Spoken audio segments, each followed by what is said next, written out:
नमस्ते छात्रों। ये हमारा हिंदी का 5वां वीडियो है। नहीं, 6 नंबर का वीडियो है। इसके पहले हमने 5 वीडियो बनाए, जिसमें हिंदी भाषा, फिर राष्ट्रभाषा, राजभाषा, संपर्क भाषा और हिंदी की शब्दावली। और यहाँ पर हिंदी की वाक्य रचना और उसके प्रकारों का आज हम अध्ययन करेंगे। हिंदी की वाक्य रचना और प्रकारों का अध्ययन करते समय सबसे पहले वाक्य। तो वाक्य शब्दों पदों से बनता है। पद शब्दों द्वारा बनते हैं, इसे याद रखना है। पद शब्दों द्वारा बनते हैं। शब्द अक्षर या वर्णों से बनते हैं। और वर्ण और अक्षर ध्वनियों से बने हैं। तो शब्द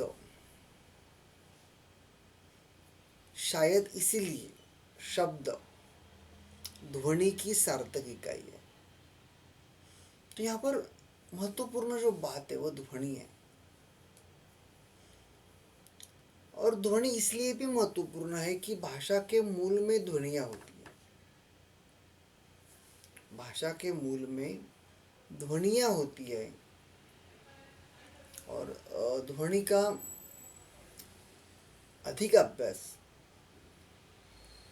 हमने हमारे पहले वीडियो में भी किया था। उस समय मैंने आपको भाषा की परिभाषा बताई थी, जो डॉक्टर भोलानाथ तिवारी ने लिखी हुई है।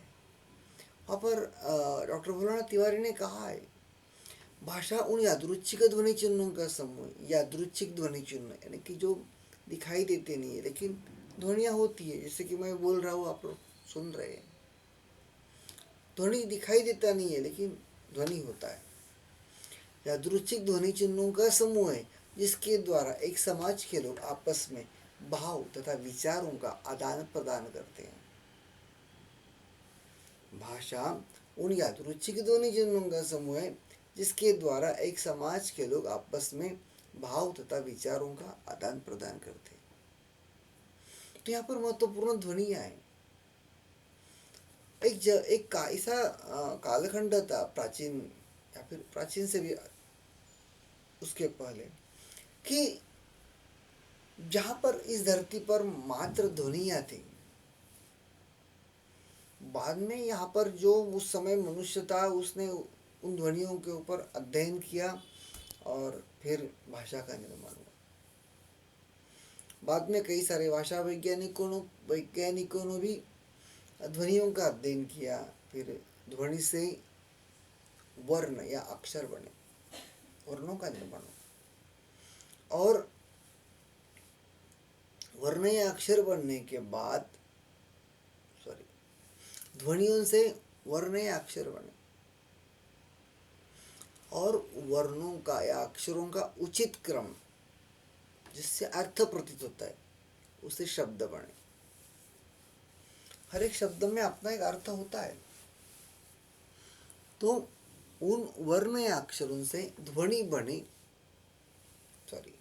उन वर्ण या अक्षरों से शब्द बने। उन्हीं शब्दों को जब प्रत्यय लगा, उन्हीं शब्दों को जब प्रत्यय लगा तो वह पद बन गया। और ऐसा उचित अर्थपूर्ण पदों का समूह, उचित अर्थपूर्ण पदों का समूह वाक्य बन गया। इसके आगे चलकर मैं बताना चाहूँगा, ऐसे ही उचित वाक्यों के प्रयोग से, उपयोग से बोली बनी, बोली भाषा। और बोली का ही विकसित रूप भाषा के रूप में हमारे सामने आते हैं। तो यहाँ पर हमने ध्वनि से लेकर भाषा तक का ये जो भाषा का प्रवास है, भाषा की उत्पत्ति से लेकर भाषा निर्मित तक का जो उसकी यात्रा है, जो प्रवास है, उसके बारे में जानकारी लेने का प्रयास किया। लेकिन यहाँ पर एक महत्वपूर्ण बात हमें समझ में आना बहुत आवश्यक है, वो यह है कि शब्द और पद, इन दोनों में अंतर है। शब्द और पद, इन दोनों में अंतर है। जैसे कि बिना अर्थ का शब्द नहीं होता, बिना अर्थ का शब्द नहीं होता। लेकिन देखो मैंने क्या कहा, बिना अर्थ का शब्द नहीं होता, पर इस शब्द के दो रूप होते हैं। पर इस शब्द के दो रूप होते हैं। एक मिनट, इस शब्द के दो रूप होते हैं। एक रूप वह, एक रूप कौन सा है, जो हमें शब्दकोश में मिलता है।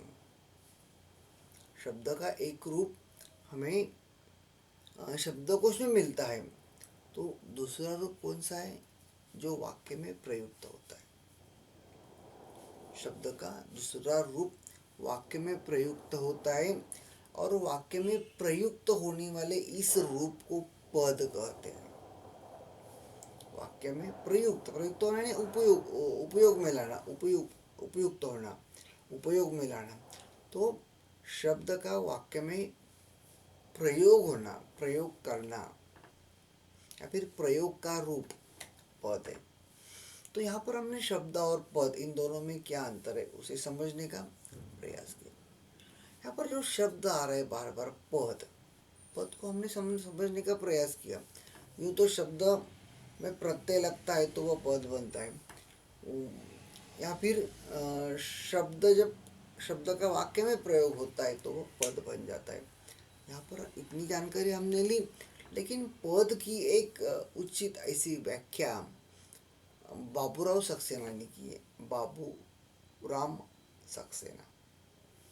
तो बाबूराम सक्सेना क्या कहते हैं, पद उस ध्वनि या ध्वनि समूह को कहते हैं। पद उस ध्वनि या ध्वनि समूह को कहते हैं जिसका वाक्य में भाषा की परंपरा के अनुसार, जिसका वाक्य में भाषा की परंपरा के अनुसार संबंधत्व का, अर्थ तत्व का, संबंध तत्व का, अर्थ तत्व का, अथवा दोनों के अर्थबोध कराने के लिए प्रयोग होता है। दोनों के अर्थबोध कराने के लिए प्रयोग होता है। यहाँ पर बाबूराम सक्सेना ने पद की परिभाषा की है। यहाँ पर बताते हैं कि पद उस ध्वनि या ध्वनि समूहों को कहते हैं जिसका वाक्य में भाषा की परंपरा के अनुसार संबंध तत्व का, अर्थ तत्व का, अथवा दोनों के वाक्य बोध कराने के लिए प्रयोग होता है। तो संक्षेप में हम इतना ही कहेंगे कि जब शब्द वाक्य में प्रयुक्त होता है तब वह पद बन जाता है।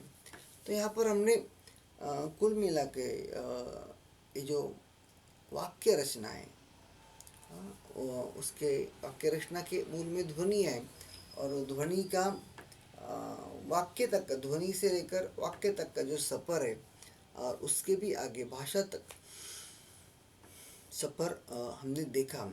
पर यहाँ पर हम अभी वाक्य के बारे में कुछ जानकारी लेंगे। वाक्य की भी कई सारी भाषा वैज्ञानिकों ने अपने अपने तरीके से परिभाषा करने का, लिखने का प्रयास किया है, जिसमें पहले विज्ञानी, भाषा वैज्ञानिक है जिनका नाम है पतंजलि। और पतंजलि ने बिल्कुल संक्षेप में और एक बढ़िया परिभाषा की है। वो कहते हैं पूर्ण अर्थ की प्रतीति कराने वाले शब्द समूह को वाक्य कहते हैं। पतंजलि क्या कहते हैं, पूर्ण अर्थ की प्रतीति, प्रतीति यानी अनुभव, अर्थ, पूर्ण अर्थ की प्रतीति कराने वाले शब्द समूह को वाक्य कहते हैं। यहाँ पर हमें ऐसा शब्द, ऐसा वाक्य जहाँ पर पूरा अर्थ प्रतीत हो जाए उसे वाक्य कहा जा सकता है। और कुछ हद तक पतंजलि भी सही भी कह रहे हैं, लेकिन भाषा वैज्ञानिकों में इस परिभाषा को लेकर कई सारे वाद विवाद है, वितंड है। तो और कई सारी बाकी परिभाषाएं उसका भी हम अध्ययन करेंगे। उसमें वाक्य उस पद समूह को कहते हैं। वाक्य उस पदों का समूह। वाक्य उस पद समूह को कहते हैं जो श्रोता के प्रति वक्ता के जो श्रोता के प्रति वक्ता के वक्तव्य भाव के बोधन में समर्थ हो। यानी कि वक्ता जो कह रहा है उसका अर्थ श्रोता समझ सके। व्याकरणिक दृष्टि से एक बहुत बढ़िया परिभाषा की गई है। वो परिभाषा है लघुतम पूर्ण कथन वाक्य। छोटा छोटा भी क्यों ना हो, बैठ जाओ, ये भी क्या हो गया, वाक्य हो। तो लघुतम पूर्ण कथन वाक्य है। और भाषा इस प्रकार के वाक्यों का समूह होती है। और भाषा ऐसे ही वाक्यों का समूह होती है। वाक्य की परिभाषा, परिपूर्ण परिभाषा लगभग इस प्रकार हो सकती है। वह अर्थवान ध्वनि समुदाय। यहाँ पर ध्वनि समुदाय पद के अर्थ में भी है। वो अर्थवान ध्वनि समुदाय जो पूरी बात अथवा भाव की तुलना में अपूर्ण होते हुए भी अपने आप में पूर्ण हो, तथा जिसमें प्रत्यक्ष या परोक्ष रूप से क्रिया का भाव हो। जिसमें प्रत्यक्ष या परोक्ष रूप से क्रिया का भाव हो, वो वाक्य है। अभी छात्रों, हम वाक्यों के गुणों की ओर पधारेंगे। वाक्य के गुण। तो वाक्य में सिर्फ कर्ता, कर्म, क्रियापद होने से ही वह परिपूर्ण नहीं होता है। हम लोगों ने अभी तक क्या सीखा है, वाक्य में कर्ता होना चाहिए, कर्म होनी चाहिए और क्रिया होना चाहिए। कर्ता, कर्म, क्रिया, तीन बातें हो तो वाक्य बन जाता है। लेकिन ऐसा नहीं है। इसके लिए और भी वाक्य में कुछ गुण का होना अत्यंत आवश्यक है। उन गुणों को हम यहाँ पर एक एक करके समझने का प्रयास करेंगे। सबसे पहला वाक्य का गुण है सार्थकता। कुल मिला के 6 गुण अपने किताब में दिए गए हैं, जिसमें से पहला गुण है सार्थकता। वह पूर्ण अर्थ का प्रकट करने वाला हो। सार्थकता का मतलब है अर्थ बताना। यानी कि वाक्य कहने के बाद किसी ने भी कोई वाक्य कहा है तो उसका पूरा अर्थ अगर हमें समझ में आता है या फिर किसी को भी समझ में आता है तो वाक्य है। और यह वाक्य का पहला गुण है कि उससे अर्थ निकलना चाहिए और वो समझ में आना चाहिए। वाक्य पूर्ण अर्थ का प्रकट करने वाला हो। हम वाक्य के द्वारा किसी भाव या विचार को व्यक्त करते हैं। हम क्या करते हैं, वाक्य द्वारा किसी भाव या विचार को व्यक्त करते हैं। आवश्यक है कि भाव या विचार वाक्य के द्वारा ही पूरी तौर पर अभिव्यक्त होते हैं। तो ये भाव और विचार बड़े महत्वपूर्ण होते हैं। और ये कैसे व्यक्त होते हैं, हमारे वाक्य द्वारा व्यक्त होते हैं। कई सारे लोगों के चेहरे के ऊपर जो भाव आते हैं वो वाक्य द्वारा ही बदलते रहते हैं।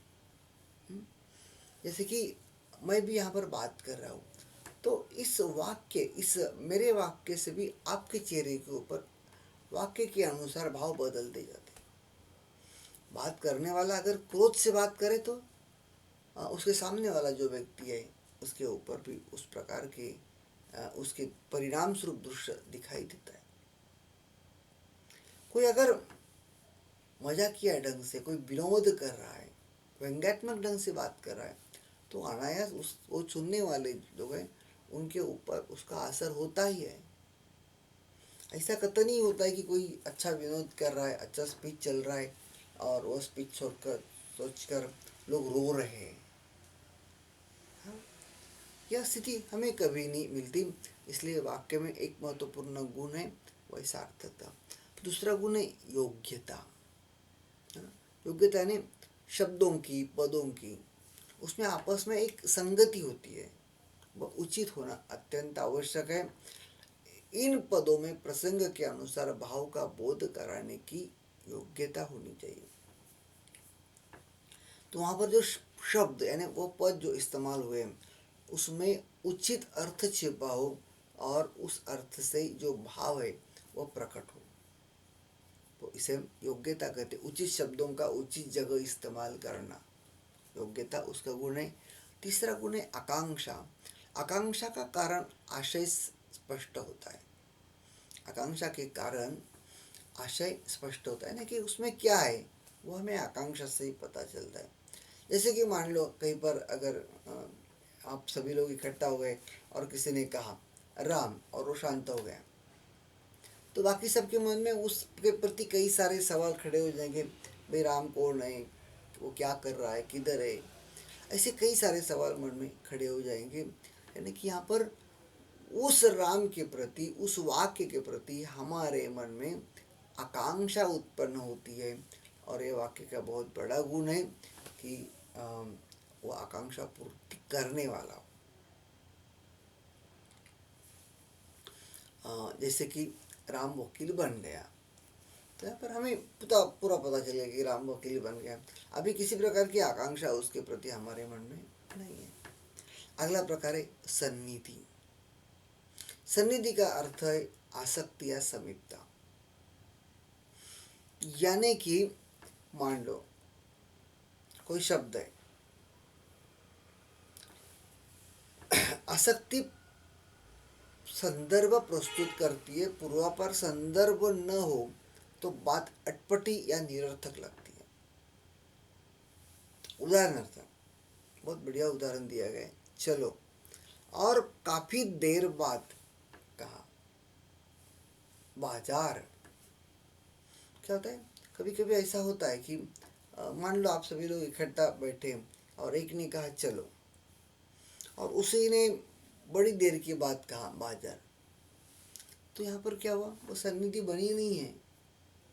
हाँ, सन्निधि नहीं बनी। एक शब्द बोलने के बाद, एक समय त्यागने के बाद तुरंत दूसरा शब्द आना चाहिए। उसमें जरूरत से ज़्यादा अगर दूरी बढ़ जाती है तो वहाँ पर सन्निधि की समस्या खड़ी हो जाती है और वाक्य में सन्निधि उचित हो, यानी कि उचित शब्द के बाद अगला उचित शब्द आ जाना चाहिए, उसे ही सन्निधि कहते हैं। पहले कहा जाए चले और काफ़ी देर बाद कहा जाए बाजार, तो इससे कोई अर्थ नहीं निकलेगा। इसलिए वाक्य में एक पद का दूसरे पद से सटकर होना अत्यंत आवश्यक है। यह हो गया सन्निधि। अगला प्रकार है पदान्वय। अन्वय से तात्पर्य संगति या संबंध। व्याकरण की दृष्टि से ठीक हो, यानी वाक्य में, वाक्य के पदों में लिंग वचन कारक पुरुष आदि की एक रूपता है। यानी कि क्या है, उसमें एक संगति हो। हाँ, और खासकर जैसे कि वाक्य लिंग वचन कारक के अनुसार, जैसे कि राम सोता है, हाँ, उसकी जगह ऐसा लिखा सीता सोता है। हाँ, तो यहाँ पर लिंग वचन कारक के अनुसार उचित जो बदलाव है वो वाक्य में करना अत्यंत आवश्यक है। अन्वय से तात्पर्य संगति या संबंध। वाक्य व्याकरण की दृष्टि से ठीक हो, यानी वाक्य में पदों में, वाक्य के पदों में लिंग वचन कारक और पुरुष आदि की एक रूपता रहे। यहाँ पर पदान्वय से तात्पर्य है। और इसी के तहत संसार में मुख्यतः दो प्रकार की भाषाएं हैं। यहाँ पर भाषाओं का भी पूरा विभाजन किया गया है और कहा गया है कि दो प्रकार की भाषा है, एक योगात्मक और दूसरा अयोगात्मक। और हमारी जो भाषा है यानी कि हिंदी भाषा, वह भारोपीय परिवार से जुड़ी है। दुनिया की सभी भाषाएं जिन 12 परिवारों में विभाजित है, उनमें से हमारा यह जो परिवार है, कौन सा परिवार है,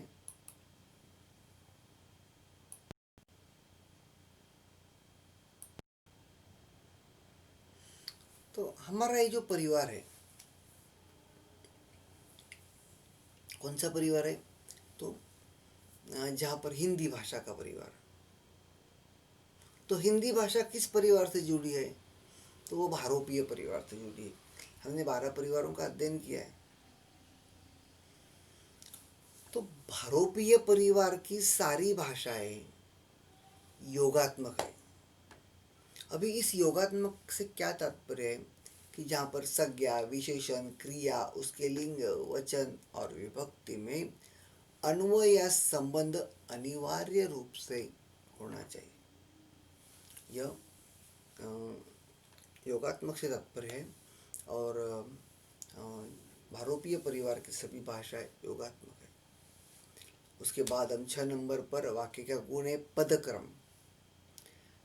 किसी वाक्य के सार्थक शब्द को यथास्थान रखने की क्रिया को क्रम या पदक्रम कहते हैं।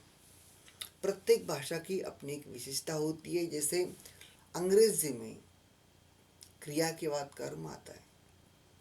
अंग्रेजी में क्रिया के बाद कर्म आता है, तो हिंदी में कर्म के बाद क्रिया आती है। जैसे हम हिंदी में कहते मोहन आम खाता है, और यही वाक्य अंग्रेजी में मोहन इट्स अ मैंगो।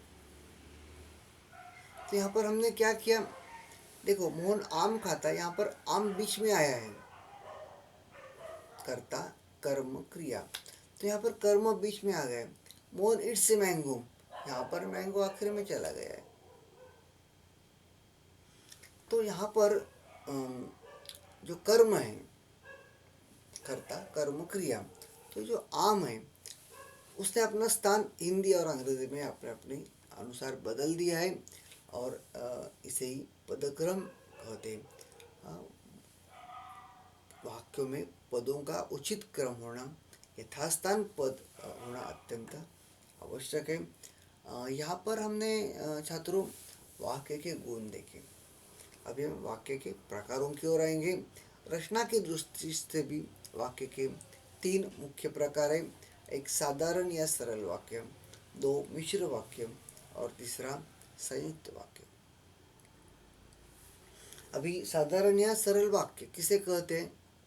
तो जिसमें एक ही उद्देश्य और एक ही विधेय होता है, जिसमें एक ही क्रिया होती है। सबसे महत्वपूर्ण बात, साधारण वाक्य में एक ही क्रिया होती है और उसमें भी एक ही उद्देश्य और एक ही विधेय होता है, उसे हम साधारण वाक्य कहते हैं।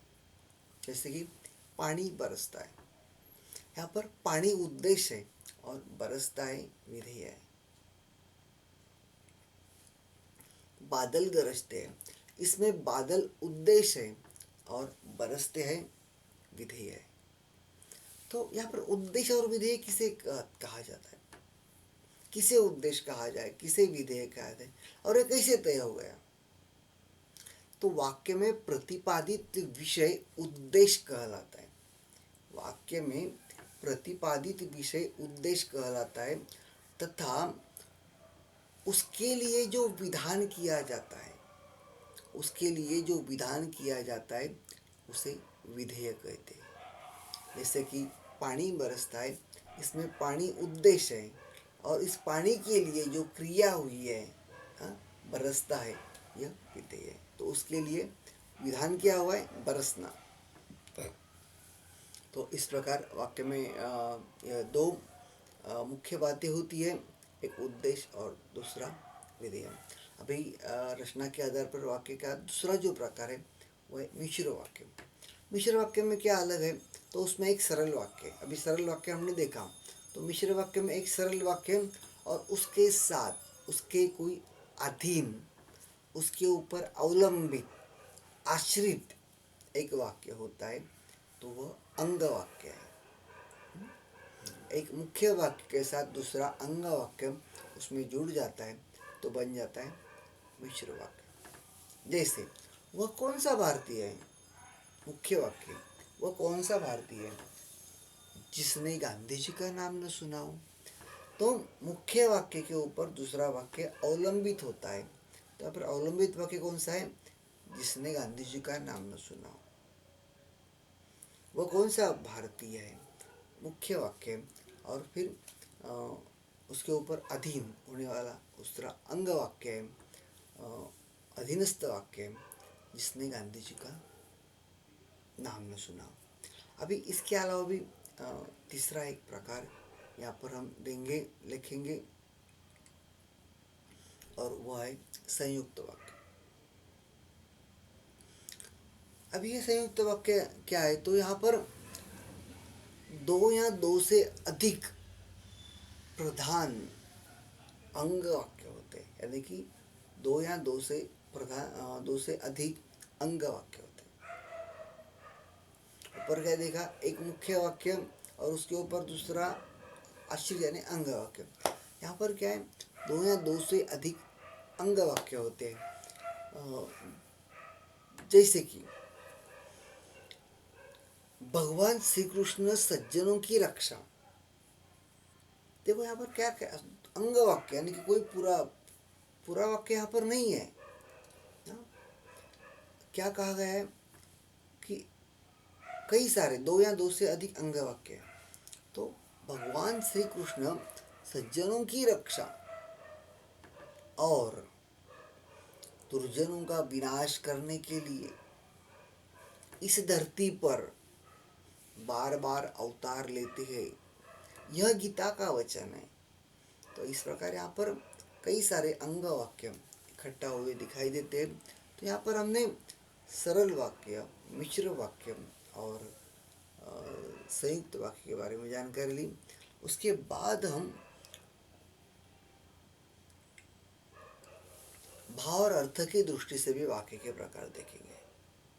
और भाव और अर्थ की दृष्टि से वाक्य के प्रकार देखते समय पहला प्रकार है विधानार्थक वाक्य। जिस रचना से किसी सामान्य कथन का बोध हो, बिल्कुल सामान्य, उसमें कोई किसी प्रकार की हिचकिचाहट नहीं, साधारण वाक्य जैसे हम कह सकते हैं। विधान, सीधा सामान्य विधान, सरल विधान। जिस रचना से किसी सामान्य कथन का बोध हो, जैसे कि मैं खाना खा चुका। दूसरा प्रकार है निषेधार्थक वाक्य। यहाँ पर इनकार करना है, निषेधार्थक, किसी बात का निषेध प्रकट करना है। हमने खाना नहीं खाया,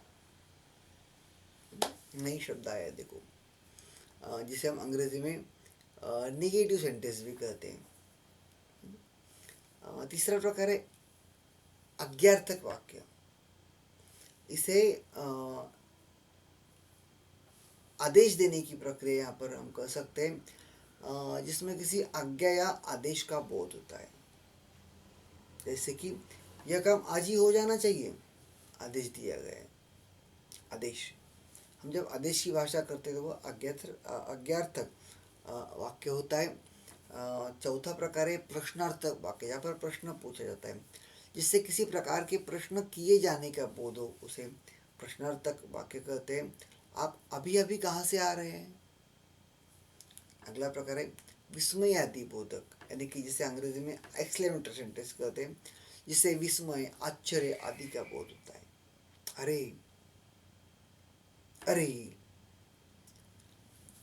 तुम कहाँ से आ रहे हो, सॉरी, अरे तुम गए कहाँ थे, तुम गए कहाँ थे, यह हो गए विस्मयादि बोधक। अब अगला प्रकार है इच्छार्थक वाक्य। यहाँ पर इच्छा व्यक्त करना है।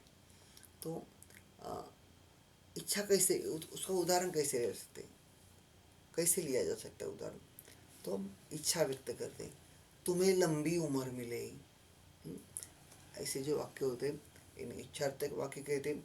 अगला सातवां प्रकार है संदेहार्थक वाक्य, जिससे संदेह का मोह होता है, जिससे संदेह का बोध होता है, बोध, उसे संदेहार्थक वाक्य कहते हैं। जैसे कि संदेह व्यक्त करना, वह घर शायद ही पहुंच पाएगा।